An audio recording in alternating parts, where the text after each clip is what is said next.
I'm a city boy, born and bred. But for my latest adventure, I'm heading for the countryside of the north of England. Looks pretty desolate, doesn't it, with this heather-covered land spreading in every direction. My journey's taking me from the west coast of Cumbria, nearly 200 miles east to Robin Hood's Bay on the North Yorkshire coast. Oh, there he is! Oh, man, that was so good! As I cross this spectacular countryside... It's such a beautiful landscape. It's almost manicured. I'm meeting the people... Cheers, you've good health. ...who live and work here. There you go, you're a natural. I was born for this. Any more fares? Wow! Ooh. Shoot the Volvo. I can't do it anymore. Oh, my God, I panicked. This week on my coast-to-coast adventure, a 90-foot-high feat of Victorian engineering. It is pretty magnificent, isn't it? It's one of the only curved viaducts in the entire country. This is a bit of a treat, isn't it? Classic coaches providing a vital link. Your conductor of the day. Conductor of the day, yes! Get in! And the mountain rescue team on a race against time. The temperature's dropped and dropped, and the terrain has got more and more difficult.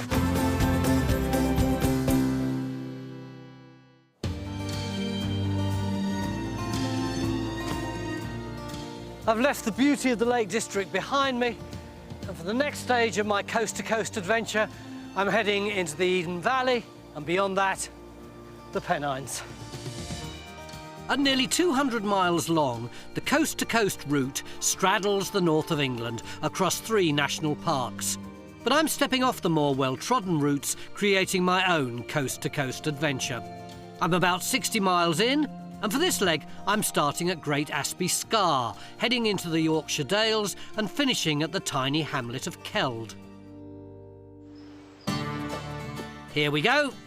The scenery along the River Eden Valley promises to be the most varied I've encountered, and to get to it will require a sharp intake of breath or two. I'm hiking nearly 400 metres up to the dramatic landscape of Great Asby Scar. Isn't this the most extraordinary phenomenon? It's like I'm walking on the surface of another planet, but in fact, all this is part of a natural limestone pavement. 300 million years ago, all around here would have been part of a tropical sea. There would have been trillions of tiny little shells and bones and creatures who would have drifted to the bottom and mixed up with the corals, and the sediment would gradually have become solid rock. But it's the cracks and crevices of this lunar-like landscape that make the limestone slab so visually arresting. The reason that this landscape is so broken up is because of erosion. You've got these big lumps of rock, which are called clints, but you've also got these big cracks, like this one here, which are called grikes, and they're caused by water seeping into the vulnerable parts of the rock over tens of thousands of years. They can be up to 5 metres deep. And from our point of view, one of the good things about them is that they harbour lots of little plants and flowers. Look down here. That's a wall lettuce. You can actually eat the leaves. There aren't any leaves on it at the moment, just these lovely little flowers. But this is really interesting. It's one of the rarest ferns in the United Kingdom. It's a deciduous fern, as you can see by the fact that the leaves are already starting to darken. It's called rigid buckler, which I think is a great name for a fern. Between the barren and dry rocks, life's still teeming in this prehistoric landscape. It's amazing, isn't it, that this is the last remaining evidence of a 300-million-year-old ocean. You certainly wouldn't be able to get a skinny cappuccino and an almond croissant around here, would you? Well, actually, you might. In search of a cake and a barista, I have to go a little further south and then make an unlikely stop for a walker. The M6 motorway was carved through this rural Cumbrian countryside in the 1970s, cutting through farmers' land. But Sarah Dunning's dad saw this as an opportunity to sell local produce to people travelling through the area. Sarah, you've got the most extraordinary family story. How did it all start? Mum and Dad are farmers. They settled here when they were married, and we're actually on their farmland here. This, of course, was before the M6 came storming through. The Department of Transport decided there was going to be a little motorway service area here, and my dad knew that he was going to have to do something else to make his farm sustainable. Yep. And they thought, well, it's on our doorstep, and I wonder if we should have a go and make a bid. So that's what they did. You know, the farmers and the food producers around here were the basis of what they sold inside. It was very small at the beginning, and... How big? It was literally a couple of petrol pumps, a very small cafe with 20-odd seats, and a shop which was probably no more than 5 metres by 5 metres. And then it grew organically as the motorway traffic grew. Travellers who stop at the service station can taste the delights of locally produced food. And they can try one of Cumbria's most celebrated products, made right here on the premises. I'm about to learn the secrets of one of these. That is a Cumberland sausage, and they're made through here. Dave? Hi there. Can you show me how to make a Cumberland sausage? As long as you don't go telling everybody how we do it. I swear I won't. Are you sure? Yeah. That's all right then. What's the meat you're chopping? Shoulder of pork. Right, if you're okay to fetch that over here, Tony, we'll put it in this mincer. Yep. There it goes. Okay. You can see it's coming out there now. And now we add our seasoning. What's in there? Rusk, sage, black pepper, and I can't really tell you what else is in there. You can guess that. Secret ingredient. That's the one. It's in there somewhere. This now iconic product has been granted protected geographical status. So, like champagne and Parmesan cheese, Cumberland sausage can only be made in its place of origin. Right, we'll put the skins onto the filler now, Tony. These are natural hog skins. So what we're doing is cradling it with that hand. You don't want any gaps, you want a consistent thickness.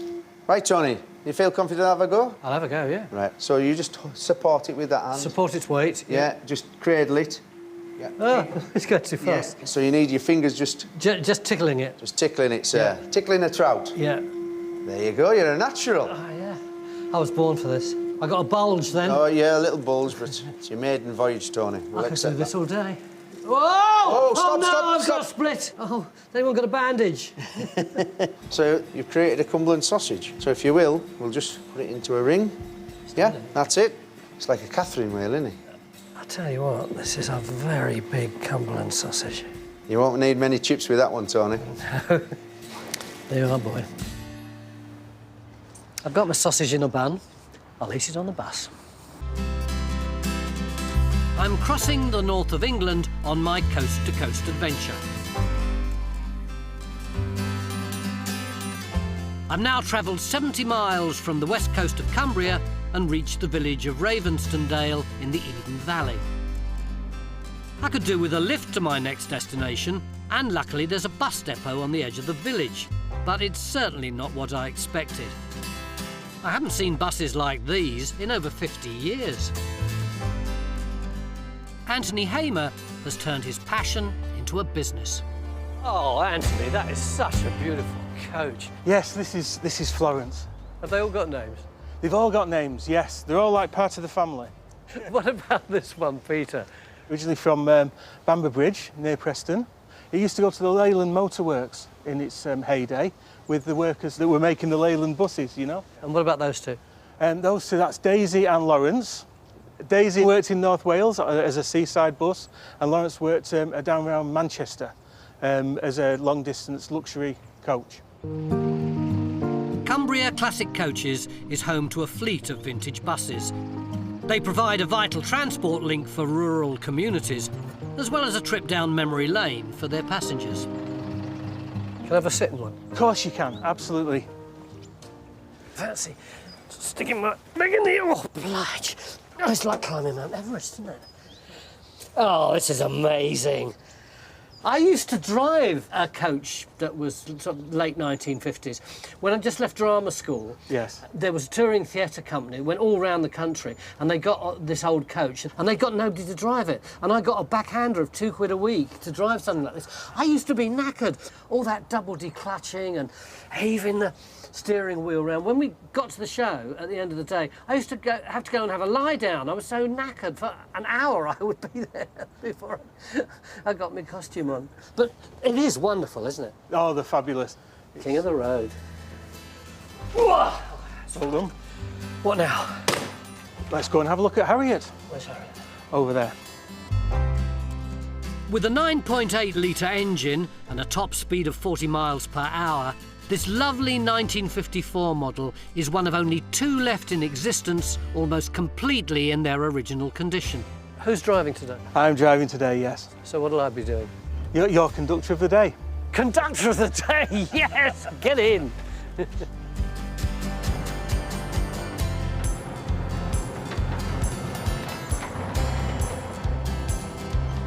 is a bit of a treat, isn't it? Hello, how are you doing? Welcome aboard. Thank you very much. Today we're on the weekly 569 route to Hawes, and we'll be winding our way through some outstanding countryside.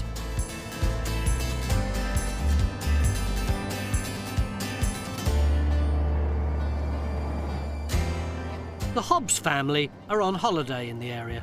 Why did you decide to come on a bus? These two like going out on buses, and Do you like buses? we're here on holiday, so Yeah. there's an opportunity to go somewhere different, and it's part of the trip. So where are you going to today? Pause. What are you going to do when you get there? The cheese factory, I think. Yep. And a bit of ropes, being scouts.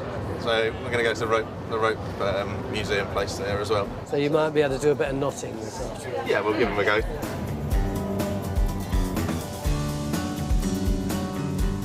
Any more fares? You paid up? No. I'll see you afterwards. Any more fares? These four-wheeled wonders aren't just for tourists. When the local bus service was reduced, the company stepped in and now runs a service connecting rural communities with the larger towns of Penrith and Kendal. Hi guys. Hello. Have you used this bus before? Yes, many times, yeah. We don't have any public transport where we live now, other than these buses. So it must be quite vital to you. It is, yeah. We don't have a shop or a post office in the village, so without this, we'd be a bit stuck at the moment. Today, Lulu and James are on their way to a family do. What have you got in there? I've got a crumble for James's parents. A crumble for the in-laws? Well, let's have a look. That's a proper way to use a country bus, to take a crumble to the in-laws. Yeah. It's like Red Riding Hood, isn't it? Yeah. It's fantastic how a brief bus ride can connect you with so many people, and a shame I have to get off. But I've earned my ride, and this is where I want to get to. That was really great. Thanks a lot. Bye. This is the Vale of Malastang, and at the top of this hill is a castle ruin. It's a place with a jumbled-up history of fact and fiction. That's the Eden River down there, and over here is Pendragon Castle. Uther Pendragon was the father of King Arthur, although quite frankly I don't think that castle's got much to do with King Arthur. It's 12th century. The keep's Norman and it's got 14th century and 17th century bits and bobs added onto it. Nevertheless, the notion that it had belonged to Uther Pendragon stuck, and myths and folktales started to arise, like the one that said that Uther tried to divert the River Eden in order to fill up his gigantic moat, but failed utterly. And out of that came a local couplet which went, "Let Uther Pendragon do what he can, the Eden will run where Eden ran."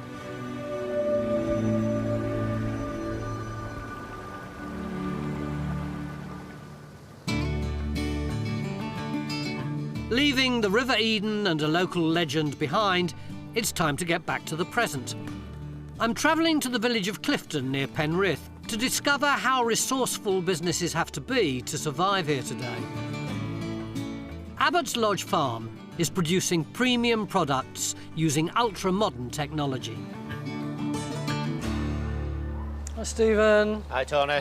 Hello. Lovely cows. I think they're queuing up now.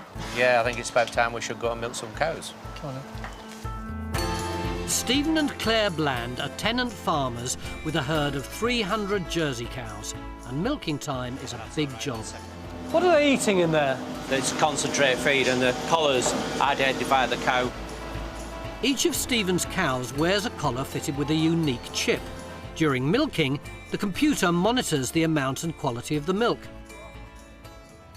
As sportsmen use sports nutritionists, we use a cow nutritionist, and we formulate our rations. So we formulate for milk production, weight gain, if the cow's in calf, all sorts of things like that. Brilliant. They're in now. Yeah, so we better milk a cow. So what I'll do is I'll show you what to do with the first cow. Yeah. So first thing is we spray the cow. Yeah. So if you spray your cow, and what that does is it really is like a disinfectant, but it's stopping us putting any infection in the cow's udder. Then we strip the milk, and this is called thin the fore milk. And that's just to see if the milk's okay. So there's no. So if you can do that, try and keep your head up. That's it. That's it. Brilliant. Brilliant. And then we have a nice clean cloth and we clean the teats. And what we're actually doing is imitating what a calf would do. A calf nuzzles, and that stimulates milk flow. A lot of people think that cow's milk is sucked out, but it actually isn't. It's a natural reaction. The next step is to attach the milking unit. And away you go. Oh, it won't go in. That's it. Yeah, That's got it. it. Yeah. Yeah. And there we go. And you can see the milk now is starting to flow. This technology is measuring every last drop of milk, calculating the volume per cow. A small electrical current then passes through it to check for bugs and health problems. Although it costs a lot, it's returning its investment, helps us make more money by improving our health of our cows, our yield of our cows, and ultimately getting our cows back in calf, and that's what we need to do as farmers. And what about the quality of life for the cow? Oh, that's far and away better. Everything's cared for. We've now got mattresses for the cows to sleep on in the cubicles. They've got automatic scrapers to take all the manure away. So life's pretty good for a cow. You look after the cow will look after you. For us as a Jersey producer, we're in a niche market, and our milk buyer sells his products into high-end milk, like Gold Top milk. So your milk is the Aston Martin or the Range Rover? Absolutely, yeah, well, whatever you want, yeah. What sets Jersey cows apart is that they're able to convert more of their diet into butterfat, giving their milk that famously creamy texture. We've milked these cows, everything's OK with them, so we'll let them go. Just press that top button and it'll open the front gate. Wagons roll.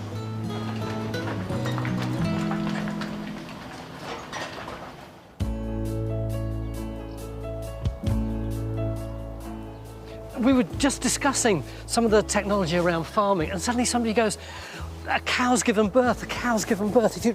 Look, sorry, mate, look, can you see her over there? It's actually happened just now.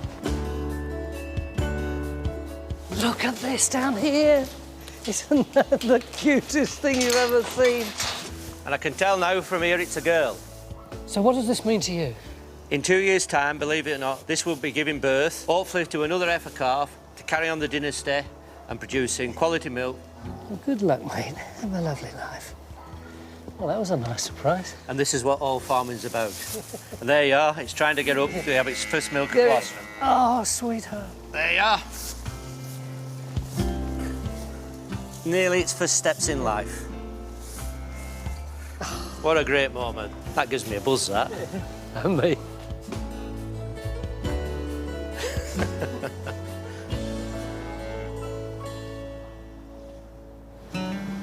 While most of the milk goes for sale as Gold Top, Stephen and Claire use some of it to produce Jersey ice cream. Right, what are we going to do first? This is the pasteuriser. So we start here. The milk comes just across the yard from the milking parlour where we've just been. Yeah. And we add to that sugar and cream. What's the pasteurising process? It's just heating it up really quickly to kill any bugs that might be in the milk. But Stephen's very particular about the cows and the milk, so there's no bugs at all in there. In fact, it's cleaner than water. We want About 5 litres, or just under the 5 litre mark, so we'll have to turn that, yep. All right. Oh, I didn't expect that to come out so fast. Nearly went hurtling backwards then. This milk was inside the cow only a few hours ago, so it's super fresh. The only other ingredient, strawberry puree. Get into the bottom of the bucket. That's looking good. Yeah. Right, where does this go? We're heading over here to the batch freezer. OK. You all right, Paul? Yeah. There he goes. Whee! Lovely. And then press the ice cream. Hey! Oh, that's gorgeous. And there you are. You can have a spatula to sort of level it out. That's ready to eat.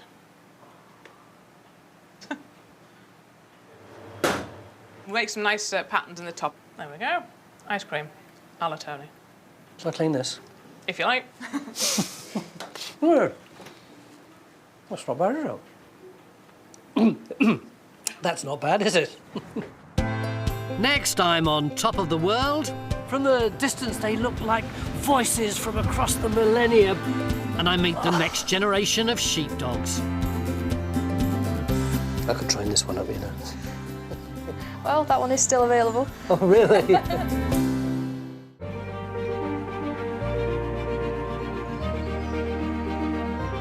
I'm on my coast-to-coast adventure exploring the Eden Valley, a beautiful and historic landscape in the heart of northern England.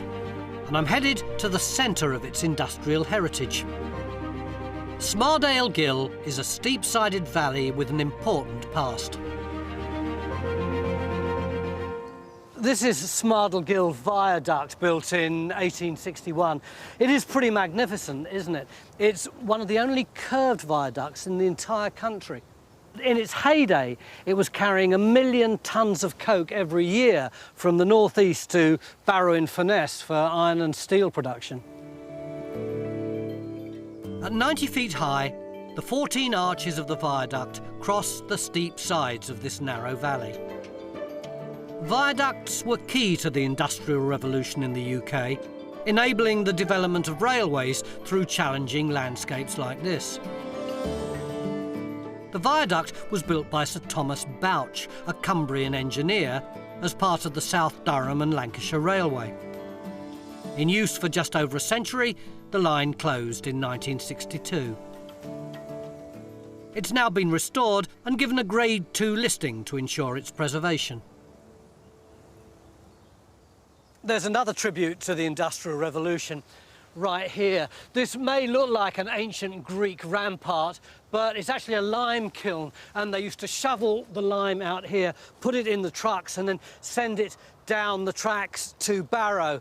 But the days when steam trains hurtled along here are long gone. Instead, this is now a beautifully protected corridor for the local fauna and flora. You've got this closely cropped landscape here and one on the other side, but right here you've got rare sedges, rare butterflies, and 9 or 10 different kinds of orchids, including whoppers like that one. The common fragrant orchid.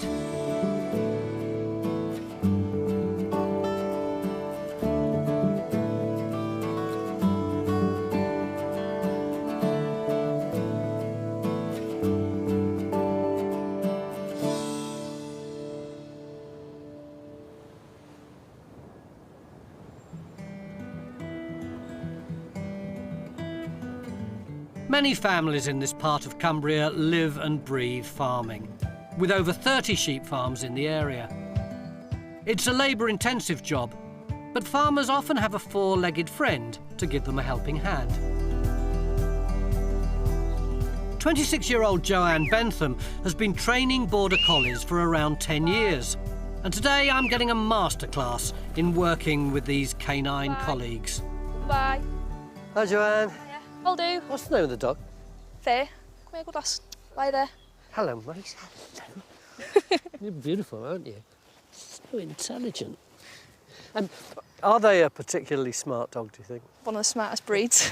But then maybe I'm a little bit biased, so. A lot of people struggle to walk the dogs on leads and stuff, but like you see them working on the fell and they're running like half a kilometre away in your control, and you just can't believe that they'd actually listen to you from that distance. Border collies are working dogs, bred for their stamina, intelligence and obedience. Fast learners, they thrive on a busy working farm. How long have you been doing this? Well, it all started when I was about 15 and we had a litter of pups off one of our older dogs, and I just said to Mum, can I ever go at training one? How long does it take to train a sheepdog? It varies. Generally like 5, 6 months old, they usually take an interest in the sheep.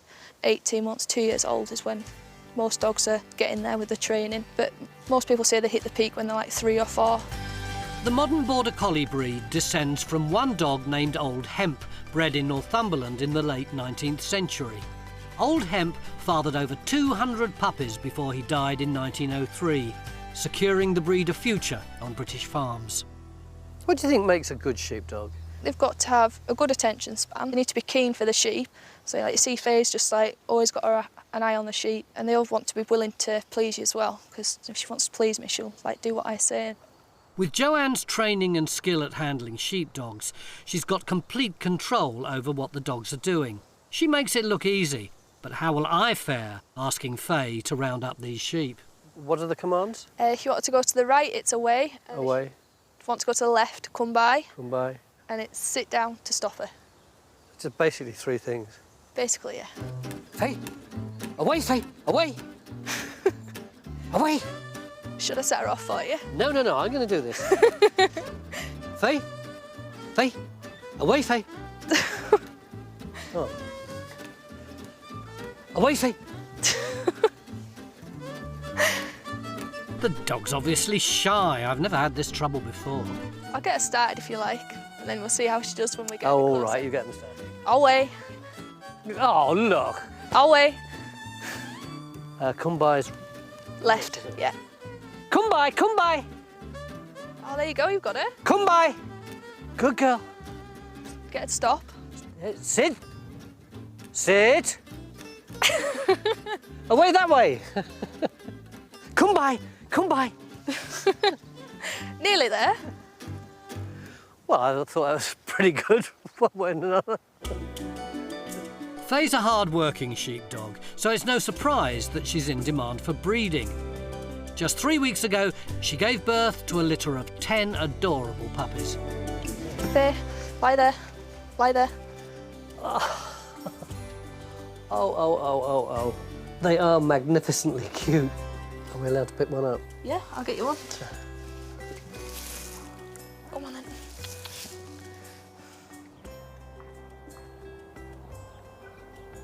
The little eyes are going all the time, just like their mum, aren't they? Oh yeah, as soon as you walk in, they're like, come on then, where's the food at? Yeah. Why did you want Faye to have puppies in the first place? She's like a really good working dog, and I found a dog that I really liked to go with her, and I just thought it'd be a good combination to have, really. Will you keep one? Yeah, decided which one yet though. And will you train it up? Yeah, and keep it as well, so it'll run alongside its mother, Faye. What will you be looking for when you choose yours? Been bold and sort of like not really scared of anything, so just ones that are a bit more feisty, I suppose. You're not charmed by the soppy runt? She's actually one of the feistiest, so Oh, really? she's not really backing down that much, so... Do you think most of these will end up as pets or as working dogs? Well, hopefully we'll get them all off to working homes. We have had pups here before that have gone to be a search and rescue dog. You could get one to do search and rescue. That might be nice for them to go and do that, so something useful. I could train this one up, you know. These pedigree pups make fantastic working dogs, and today local farmer Sarah Hogarth has brought her 9-year-old daughter Fiona to choose one. Don't have to make your mind up until you've absolutely chosen which one you want. Which one do you like? Is it going to be that one? No, right, put that one to one side. Is it going to be this one? No. Is it going to be this one? Yeah. That the one? Sure? Yeah. Is it a boy or a girl? Girl. What's she going to call her? Jem. What's she going to be, a pet or a working dog? Working dog, yeah, on the farm at home. We have 200 rough fell sheep, so yeah. You can't manage your day's work without a border collie, so yeah, it's part of life. Who's going to train the dog? Me and Fiona together. I'll train Fiona how to train her. Are you as good as Joanne is at training them? Probably not. I might need some help and advice along the way, yeah. It's great being immersed in some of the fantastic countryside that Cumbria has to offer and chatting away to the people who live and work here. But there's one thing that's even better, and that is feeding 10 puppies.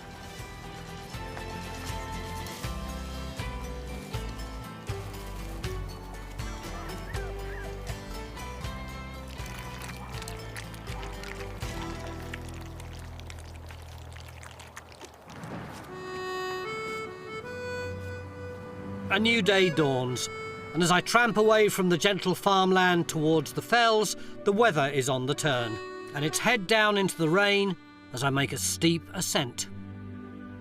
2,000 feet up on the backbone of Britain is Hartley Fell. This is 9 Standards Rig, a series of huge dry stone cairns, some of them up to 12 foot tall. It's not clear what they are or why they're here. They've been keeping us guessing for centuries. Stephen Walker grew up in the shadow of these stones and has been studying them for years. These things are a conundrum, aren't they? They're so huge that they can't just be boundary markers. They were built to be seen from 10, 15 miles down the Eden Valley. We know that they've been here for at least 800 years. Ordnance survey maps show them in the 19th century. They're mentioned by name on charters for Swaledale in the 16th century. And there was a perambulation done by one of the Norman lords of Swaledale in the 12th century, and they're mentioned by their name, 9 Standards. So that's about 800, 900 years of history. I know you get a good view from here, but do you think this area would have been particularly significant to ancient people? I think it would, because this is on the main spine through the whole of Britain. All the rivers flowing that side, the Greater and the Swale are going into the North Sea. All the rivers going this way, the Lune, the Eden and so on, are going into the Irish Sea. So this is an important point for people from both sides. Dare I say this might have had some kind of ritual element attached to it? I think they had the same appreciation of the religious merits of high ground, just as we have. People like getting away from the cities, away from the lowlands. And this place, I'm sure, has been frequented over the millennia for just that reason. And this is on the skyline. It's designed to be seen by a lot of people. Farmers use them as markers when they're bringing the sheep in to sort out strays from Swaledale and strays from Edendale. Now they're used as markers for the coast to coast, of course. Of course, yeah. Would there always have been 9 of them? Well, I've seen photographs where there are 11 or 12 of them. And also, there are foundations for other cairns further along. So perhaps they've moved around a little. One of the interesting things is piecing it all together and trying to work out why they were doing this and how they were doing it at different times. From the distance, they look like voices from across the millennia. It's only actually when you're close to them that you realise they're actually modern, aren't they? They are modern. They were rebuilt in 2005 because they were derelict and dangerous. And we were fortunate enough to find a local craftsman, and he rebuilt them. So they are really sort of art objects now, aren't they? Very much so, contemporary art. I suppose the frustration of them, but the joy as well, is that they can be whatever you want them to be. They've been all kinds of things to all men, and they're still performing a function as they have over the millennia. What I find so fascinating about this place is that these markers have always been here. All right, sometimes they've collapsed and been rebuilt, but it's always had meaning, it's always been important.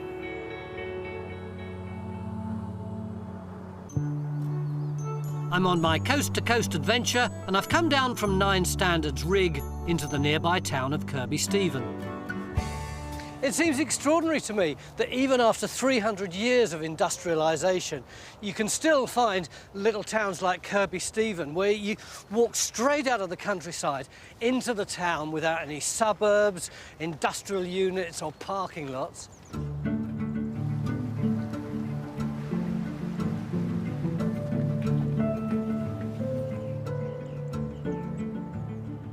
With just 2,500 residents, Kirby Stephen's more like a village, but its location in the heart of the Eden Valley makes it a hub for the outlying communities.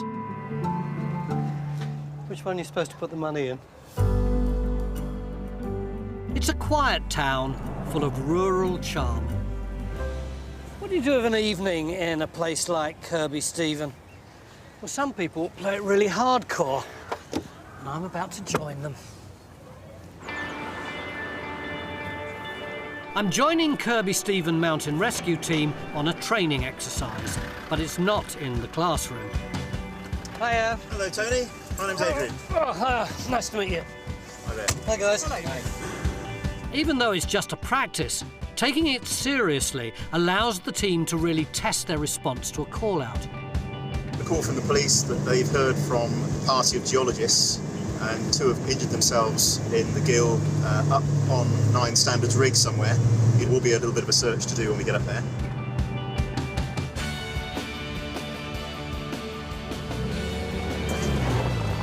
In every respect, this will be exactly like a mountain rescue, except that no one has actually been injured. With spectacular views, these fells are a magnet for tourists and die-hard walkers. But the ever-changing weather conditions can prove perilous for even the most experienced hikers. OK, guys, as far as we can go. So we need Pac-Man medical, gases, back splints. Is all the stuff in the back? Yeah. Kirby Stephen Mountain Rescue has been going for almost 50 years. It's come a long way since the early days of poorly equipped first aiders and makeshift stretchers. Today, it's a highly trained and committed team made up entirely of volunteers. On a search like this, where we want to make reasonably quick progress, we just take the real basic essentials. So you've got medical gases on your back there, which is oxygen and Entonox, and for pain relief. It's about 15 kilos. Just say it's 25, all right? Weighs 25 kilos, Tony. Thank you. They should be over here somewhere, Tony. Well, I can hear them, I think. Hello? Oh, here we go. We're going to have to go round a bit to get down to you. We can't get to you from this side. So I think we can probably cross down where those stones are down there. Yeah.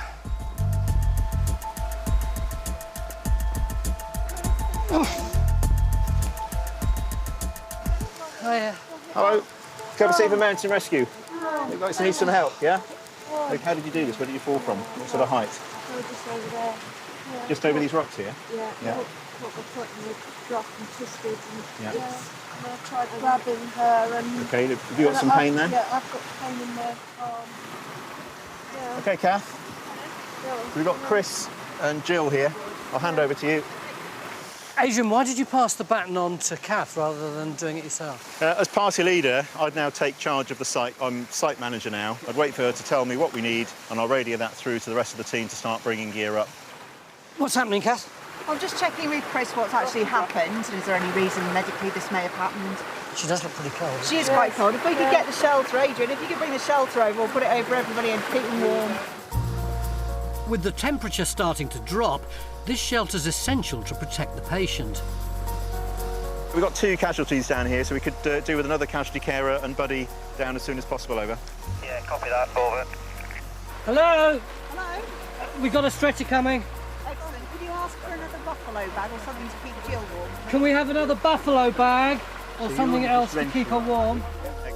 Minutes later, the rest of the team arrive to help take care of the second casualty and move our patients to safety. You're okay. You're not going anywhere. You warm enough? Been warmer. So now we've got Jill out of the area, we can now start dealing with Chris a bit more effectively. Yeah. Do a proper assessment of her, get the leg stabilised, Yeah. and obviously that's going to need to go in a splint. Get some proper pain relief into her. And we need to get a stretcher in here, because clearly she's not going anywhere without a stretcher. Can I have a large dressing, a large leg splint and a pair of scissors? Scissors, large dressing. Scissors. Thank you. We're losing the light. It was difficult enough reaching the patient. Getting down from the fell could be a whole lot harder. It's funny, we know it's pretend. We know the 2 women aren't really hurt and this is just an exercise. But nevertheless, the tension's really ramped up in the last 10 minutes or so. We're losing the light very rapidly. It's really cold. The midges are biting like crazy. Imagine what it would be like if this was real. They've assembled the stretcher up there, but they can't get down this way. It's just too steep. So they've gone round the bottom of it. You can see it's not easy. OK, guys, you want to bring the stretcher through and position it down here? Okay, so critical phase now. We're trying to move the casualty from the current position onto the stretcher. Tricky, obviously, we don't want to cause any extra pain, so it takes a lot of very careful planning as to exactly how to move somebody, especially from a tricky position like this. Slowly, slowly. Ready to lift, lift.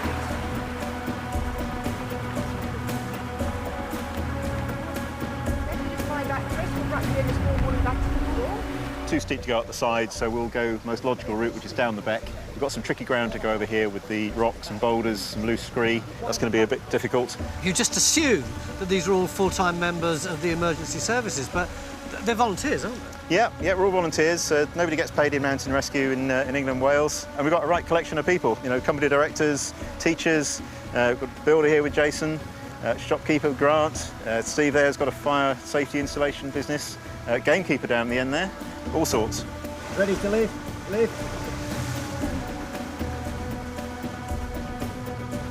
We started out on a really nice, warm, sunny evening, and the temperatures dropped and dropped, and the terrain has got more and more difficult. And now you've got this disciplined scrum of people carrying the injured person across this phenomenally difficult terrain. They're all voluntary, and they put their lives at risk and sacrifice all their time just to help other people.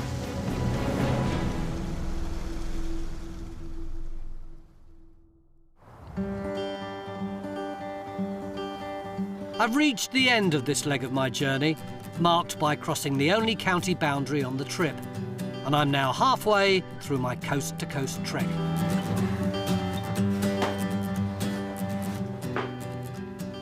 Before I came here, I had no idea what the Eden Valley would be like. To be honest, I don't think I really knew where it was, but I've really grown to like it. In fact, I think I probably like it more than I like the Lake District, and that's saying something. It doesn't have that claustrophobia that I associate with the Lake District, and it doesn't have the crowds and crowds of tourists, and it's easy to get about. And in its own way, it is very, very beautiful. I'll certainly be coming back.